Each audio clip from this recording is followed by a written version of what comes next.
Imagine what the country could have been doing if we hadn't been embarked upon this xenophobic fever dream since 2016. Imagine the problems that could have been nipped in the bud or avoided altogether. Imagine the energy and effort that could have been put into actual projects designed to improve the status of our nation, whether it was keeping the battery thing up in the north open, or whether it was being better prepared for pandemics, or whether it was actually having supply chains staying unmolested by Brexit so that we wouldn't have actual rationing of actual tomatoes in actual British supermarkets. But on we go. So it wasn't oven ready, right? It didn't get Brexit done, but people like Nadine Dorries and James Duddridge are still offering up their membership of the Boris Johnson fan club. That perhaps is the bit that we're going to talk about. I think today is a delusion day. Today is a day for trying to dismantle the level of delusion that is needed to get a country to where the United Kingdom has been taken. So it's not that long ago that Boris Johnson told this country and told Parliament that the deal was oven ready, until the minute he was handed his ass by his own party and shown the door, he was claiming it as an achievement. He was boasting about having got it done. You now know, even if you were kidding yourself up until this point, you now know that he didn't get it done, that it wasn't oven ready, and that the prospect of the United Kingdom being split, logistically split, so that moving goods to Belfast, if they're destined for Dublin, is categorically different from moving goods to Birmingham. The United Kingdom has been, or will be if this deal gets through, fractured. And it's the only way that you can paper over the much bigger cracks that Brexit has visited upon this country. Again, I find myself wondering what the hell I would be talking to you about if I'd encouraged you to vote for Brexit, or being part of the despicable political media conspiracy to, largely through ignorance, not malevolence, just through stupidity and failure to understand things, that inflicted this fraud, this epic fraud upon an entire nation.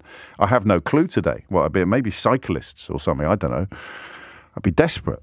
But I'm not going to, obviously. How did it happen? If you take today as a day on which it is no longer possible to pretend that Boris Johnson's deal got Brexit done, or indeed that it was oven ready, how do you think that lie went so far, did so much damage? An 80-seat majority in the House of Commons, a Prime Minister utterly ill-equipped to cope with a global pandemic, a regime, an administration that included someone who thought he could look you in the eye and claim that he'd undertaken a 60-mile round trip on his wife's birthday because he needed to test his eyesight before driving back to London, all in direct contravention of the lockdown rules that he had helped to draw up. How did a lie of this magnitude get sold to a country of this quality? How did it happen? How did it happen? I still don't know. 0345 6060 973. And if you fell for the lies, if you thought the deal was oven ready, if you thought Boris Johnson did get Brexit done, I'll put you to the front of the queue today. The front of the queue. Why did you fall for it? What made you believe people like Jacob Rees-Mogg and Nadine Dorries were somehow trustworthy when people like John Major and Gordon Brown were not? I'd love to know. I'd love to know. 0345 6060 973. We will. What time is the press conference? Do we know? We'll keep an eye on events today. But it is a ribbon-cutting exercise. They're trying to pretend otherwise. But Ursula von der Leyen has no mandate to negotiate. She doesn't have the mandate from the European Commission. All she can do is sign it. So whatever has been agreed has been agreed. There's no last-minute niggling or negotiating. It's all there. And here we are as a country. And Johnson came in when? Middle of 2019. Got Brexit done. It was oven ready. You can no longer pretend that it was. You can lie to yourself. You can get angry with me for pointing this out. You can scream furiously at the reflection in the mirror that I'm holding up. But you can no longer pretend that the deal was oven ready, that it would get Brexit done, or that he'd somehow be able to avoid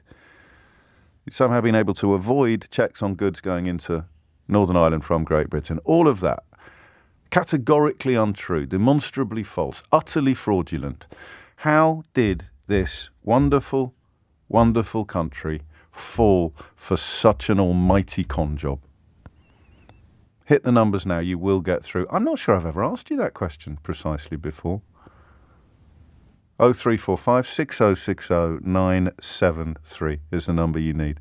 Now that it is, if you bring a scintilla of honesty to the table, and I appreciate that that is far from guaranteed, but a single scintilla of honesty, you can no longer pretend that Boris Johnson's Brexit was anything other than an almighty con job.